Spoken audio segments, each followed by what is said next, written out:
Bismillahirrahmanirrahim. Assalamualaikum warahmatullahi wabarakatuh. Apa kabar teman-teman semuanya ya? Semoga semuanya selalu dalam keadaan sehat walafiat dan selalu dalam lindungan Allah Subhanahu wa taala. Nah, kali ini kita jumpa di mata kuliah Arsitektur Enterprise. Yang pertama, kita kenalan dulu ya. Nama saya adalah Yupit Sudianto. Selain mengajar Arsitektur Enterprise, saya juga mengajar algoritma dan pemrograman yang biasanya di semester 1, yang mungkin beberapa sudah jumpa ya. Nah, kali ini kita jumpa di mata kuliah Arsitektur Enterprise. Untuk sesi kali ini, kita akan membahas secara singkat. Nanti dalam satu semester kita akan belajar apa saja, kemudian bentuk penugasannya seperti apa, aturan perkuliahan, dan penilaiannya nanti seperti apa. Nah, kita awali terlebih dahulu ya dengan aturan perkuliahan, supaya perkuliahan nanti bisa berjalan dengan lancar. Saya enak, teman-teman juga enak gitu ya. Nah, jangan lupa ya, yang pertama teman-teman gabung di grup WhatsApp. Nah, linknya ada di LMS. Kalau di LMS teman-teman belum ada mata kuliah Enterprise Arsitektur, nanti silakan hubungi bagian akademik atau dosen wali ya untuk dibantu mengintegrasikan mata kuliah ini di e-learning teman-teman. Nah, kemudian link grup WA ada di mana? Ya, nanti di LMS nanti silakan dilihat yang di sini. Nah, di dekat announcement gitu ya. Diklik aja grup WhatsApp ini nanti akan terhubung ya, langsung dikoneksikan, bisa join di grup WhatsApp. Nah, termasuk link video nanti juga bisa diklik di sini ya, video materi ini nanti akan terkoneksi ke YouTube, nanti silakan teman-teman klik di sini. Nanti akan saya update setiap minggunya.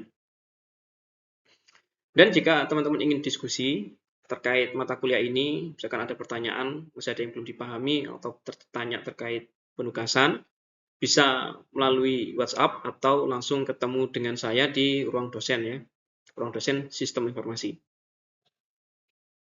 Nah, boleh juga hubungi lewat WhatsApp, nanti usahakan menggunakan bahasa yang baik, benar, dan sopan. Nah, maksudnya seperti apa? Jadi jangan pakai misalkan menggantikan huruf A dengan angka 4. Nah, itu jangan ya, itu merusak mata, jangan dilakukan. Dan bahasanya jangan disingkat-singkat gitu ya. Nah, kemudian diawali dengan tulisan nama pengirim supaya saya tahu ini dari siapa gitu ya. Dan dilakukan di jam kerja, diusahakan di jam kerja, kecuali kalau terdesak banget gitu ya. Nah, dilakukan di jam kerja, Senin sampai Jumat, dari jam 8 sampai jam 5. Kemudian jika ada keperluan ya mungkin keperluan keluarga bisa disampaikan sebelum perkuliahan ya, idealnya seperti itu.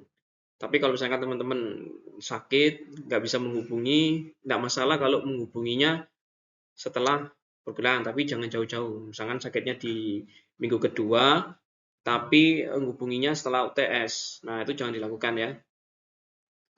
Nah, karena terlalu jauh. Atau setelah UAS gitu ya. Atau setelah nilai keluar, nah itu jangan dilakukan segera. Kalau memang sakit, nanti silahkan memberikan surat dokternya. Nah, supaya bisa saya centang sakit gitu ya.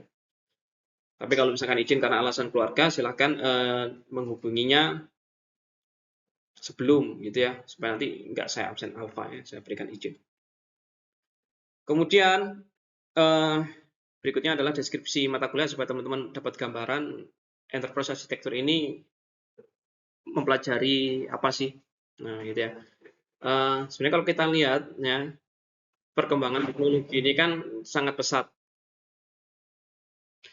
Nah, ada komputer, ada handphone, perkembangan aplikasi juga macam-macam ya. Ada VR, AR, cloud computing, IoT, artificial intelligence. Nah, itu kan perkembangannya sangat cepat banget gitu ya. Nah, dan tentunya dengan adanya teknologi itu memunculkan persaingan bisnis, sehingga akan mendorong suatu organisasi untuk melakukan inovasi untuk memenuhi kebutuhan bisnisnya. Kompetisinya sangat ketat. Nah, dari kebutuhan bisnis dari suatu organisasi tentu akan senantiasa berkembang, dan perkembangannya tentunya akan mempengaruhi baik dari proses bisnisnya atau datanya, aplikasi maupun teknologi yang diterapkan supaya bisa tetap bersaing dengan industri yang lain, supaya nggak tenggelam gitu ya. Proses bisnisnya pasti berubah. Nah, apa yang memicu proses bisnisnya berubah? Karena persaingan tadi, akhirnya organisasinya merubah visi misi, merubah strategi, akhirnya dampaknya ke proses bisnisnya. Entah dengan menambah unit atau dibuat jadi lebih ramping, atau misalkan organisasinya menambah lokasi, buka cabang baru. Nah, akhirnya kebutuhan datanya, aplikasinya, teknologinya tentu akan bertambah, berubah gitu ya.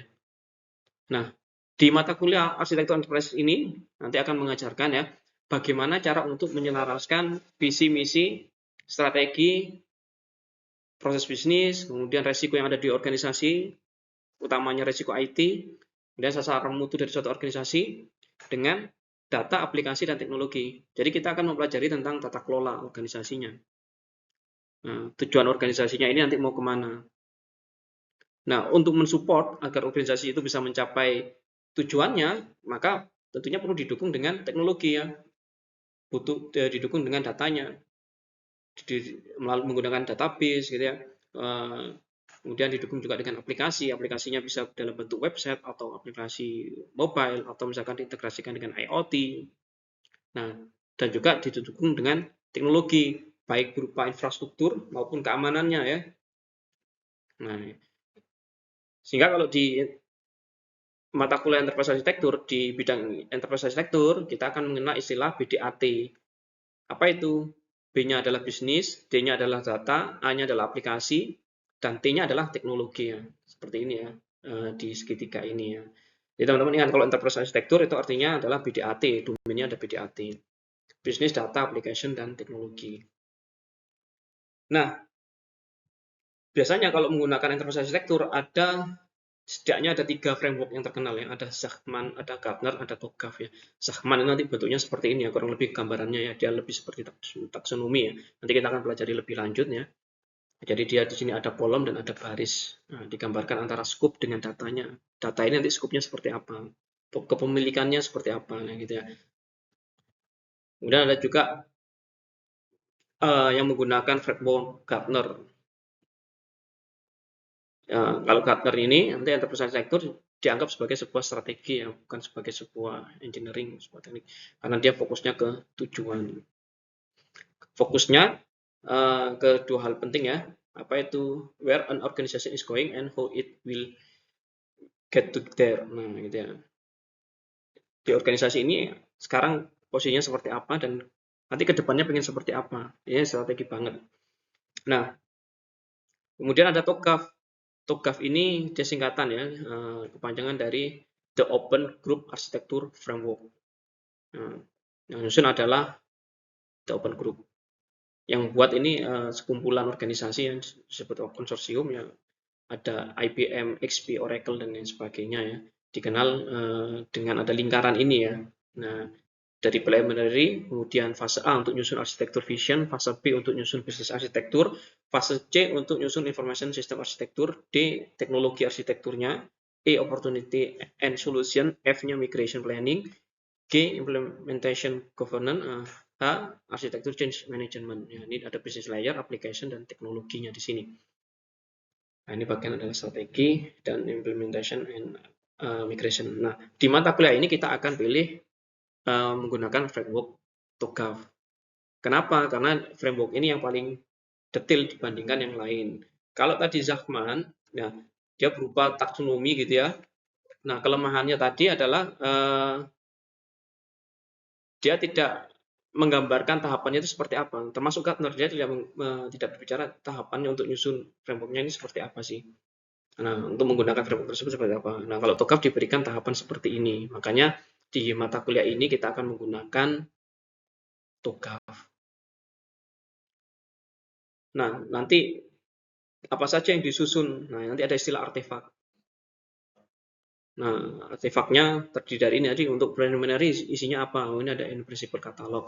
Arsitektur vision ada isinya apa? Isinya adalah yang di sini ada stakeholder map matrix, ada value change diagram, kemudian ada solution concept diagram. Business arsitektur ada ini, ada di sini ya. Organization and actor catalog, driver goal objective catalog, role catalog, dan seterusnya ya. Di sini nanti ada katalog, matrix, core diagram, extension diagram ya. Data arsitektur nanti ada di sebelah sini, mulai dari data entity, kemudian application ya, dan seterusnya. Dan application arsitektur dari sebelah sini ya. Nanti ada katalog, matrix, core diagram, extension diagram. Teknologi arsitektur juga seperti itu. Nah, ini nanti adalah output yang akan kita buat. Apakah perlu semua dibuat? Nah, nanti menyesuaikan. Kita buat yang core-core. Nah, core itu yang warnanya abu-abu di sini ya. Yang di sini abu-abu. Nah, perbedaan antara Gartner, Zachman, dan Togaf nanti kita akan pelajari di pertemuan berikutnya. Dan nanti satu persatu kita akan bahas secara detail di pertemuan berikutnya tentang gimana sih cara nyusun arsitektur, vision, nyusun bisnis arsitektur, nyusun data arsitektur, nyusun application arsitektur, dan nyusun teknologi arsitektur. Nanti akan ada di pertemuan berikutnya. Untuk saat ini kita kenalan dulu ya, intinya seperti itu. Jadi enterprise arsitektur itu apa? Jadi intinya suatu organisasi itu kan dia mengalami persaingan bisnis ya. Tentunya ada banyak bisnis serupa. Nah, makanya suatu organisasi untuk membuat perbedaan dengan organisasi sejenis yang lain supaya mampu berkompetisi, itu dia akan nyusun visi misi, akan nyusun strategi yang berbeda dengan organisasi yang lain.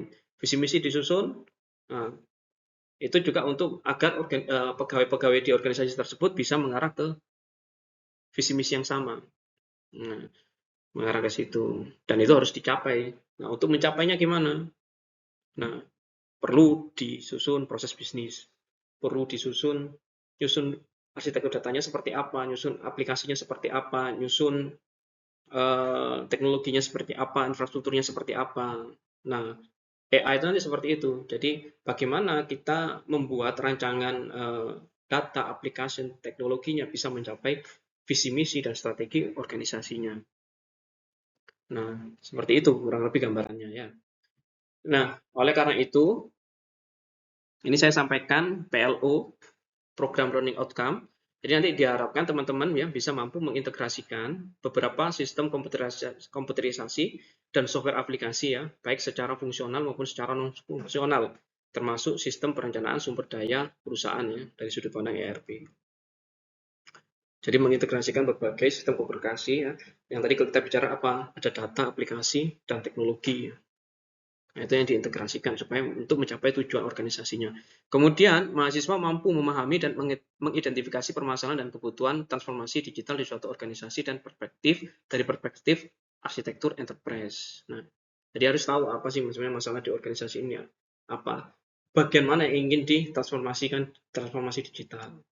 Nah, dari sudut pandang enterprise arsitektur. Nah, gampangnya dari sudut pandang apa? Domain BDAT tadi. Business, data, application, dan teknologi.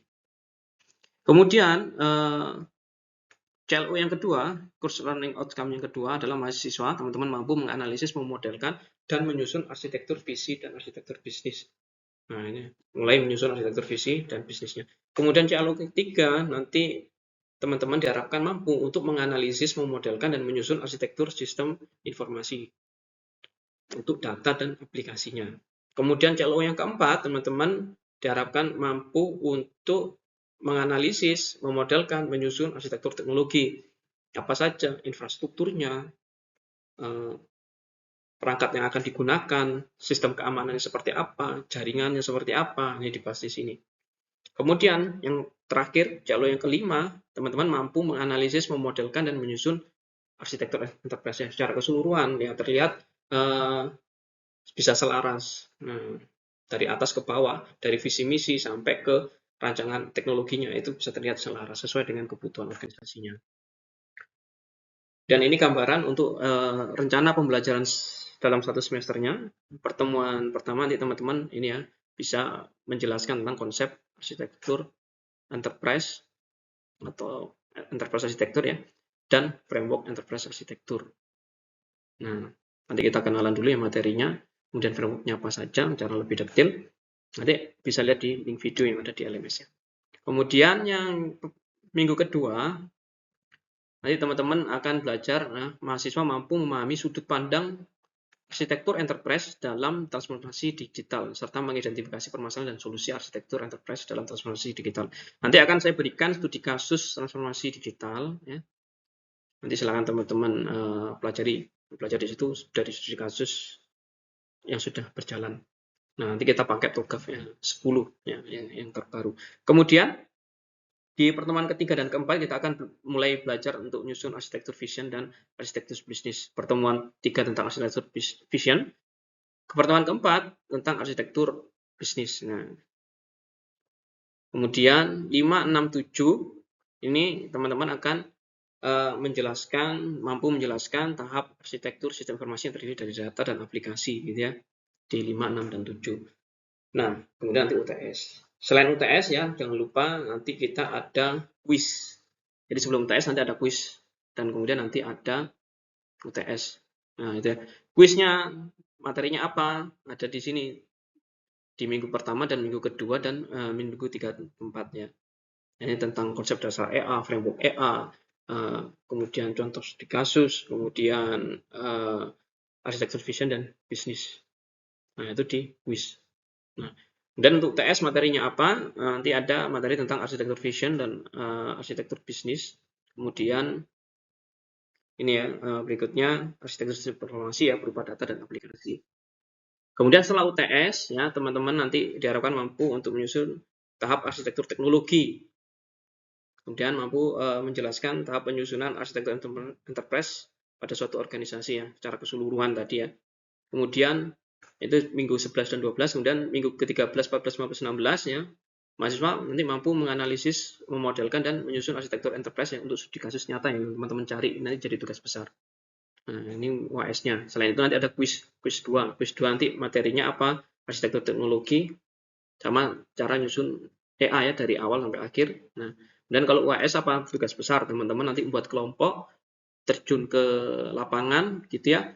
Nanti dari awal semesternya sudah langsung buat kelompoknya gitu ya, cari studi kasus nyata. Nah, ini saya sampaikan ya untuk segera dibuat dari semester 1 ini, buat kelompok, satu kelompok maksimal 5 mahasiswa. Nanti pilih ketua kelompoknya siapa, kemudian silakan diskusi organisasi yang dijadikan studi kasus, nanti di pertemuan kedua, ketiga, keempat ya, saya tanyakan ya. Nanti usahakan sebelum UTS, teman-teman sudah fix organisasinya, supaya nanti setelah UTS nanti enak nyusunnya ya. Kalau masih bingung nanti, karena yang dibuat banyak, jadi malah nggak kekejar nanti materinya kalau baru UTS baru dapat organisasinya. Nanti saya selalu tanya ya, setiap minggu kita pertemuan sudah dapat studi kasus atau belum ya. Nah, teman-teman perhatikan di sini kan enterprise arsitekturnya. Untuk studi kasus yang dipilih, usahakan yang bisa menggambarkan enterprise. Nah, setidaknya minimal di organisasi tersebut ada 20 orang. Ya. Jangan cuma misalkan online shop baru buka 3 orang, kemudian teman-teman jadikan EA. Susah untuk mendapat gambaran. Ya. Paling nggak sudah punya 20 orang. Boleh online shop, tapi setidaknya di sana sudah ada 20 orang, sudah ada pembagian tugas. Ya. Siapa yang bertugas untuk memasarkan, siapa yang bertugas untuk mengurusi barang dari supplier, siapa yang bertugas mengurusi bagian keuangan, dan seterusnya. Nah, kalau cuma masih 3 orang, biasanya masih belum jelas. Nah, silakan nanti teman-teman segera dibuat. Nah, setelah perkuliahan ini, setelah materi ini segera dicari kelompoknya. Minggu depan akan saya tanyakan. Kemudian untuk penilaian seperti ini ya, kuis 1 dari CLO 1 dan CLO 2 diambil 20% ya. Kuis 2 nanti dari CLO 4 dan 5 ya setelah UTS ya 20%. Kemudian UTS nanti ini akan menilai CLO 2 dan 3 ya. Ini saya ambil 25%, kemudian tugas besar nanti 35%. Nah, memang ada 4 tugas ya, tapi jangan lupa ya, tugas besar ini setiap minggu nanti saya tanyakan ya, untuk memastikan teman-teman bisa terkontrol, sudah dapat organisasinya. Itu juga jadi poin penilaian ya, 35% ya, totalnya nanti semuanya ada 100%. Kemudian untuk referensi buku. Nah, nanti teman-teman bisa pakai 92 atau 10 ya. Nah, yang terbaru 10. Nah, sebenarnya boleh juga pakai 9. 2. Sebenarnya nggak terlalu jauh beda. Nanti saya jelaskan juga di pertemuan berikutnya di materi minggu kedua ya perbedaannya apa. 10 ini masih baru, jadi kalau teman-teman cari contohnya memang agak susah. Nah, kemudian referensi pendukung. Nah, ini ada yang menarik yang kita bisa belajar dari Pak Romi Satyowahono ya. Nanti silakan mengunjungi di sini. Dia nge-share beberapa materi yang bisa di-download terkait enterprise arsitektur ya. Saya juga sempat ikut pelatihan beliau yang sangat menarik dari sudut pandang beliau untuk menyusun enterprise arsitektur.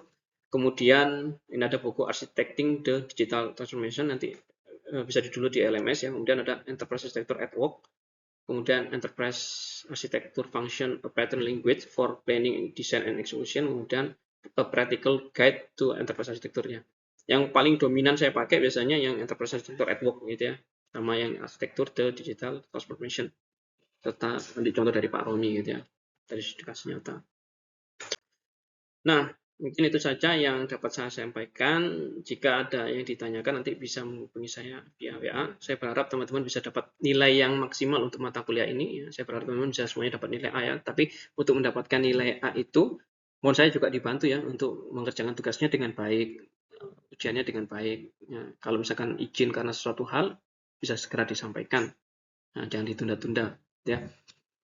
Mungkin itu saja yang dapat saya sampaikan. Kita tutup dengan doa kafaratul majelis. Assalamualaikum warahmatullahi wabarakatuh.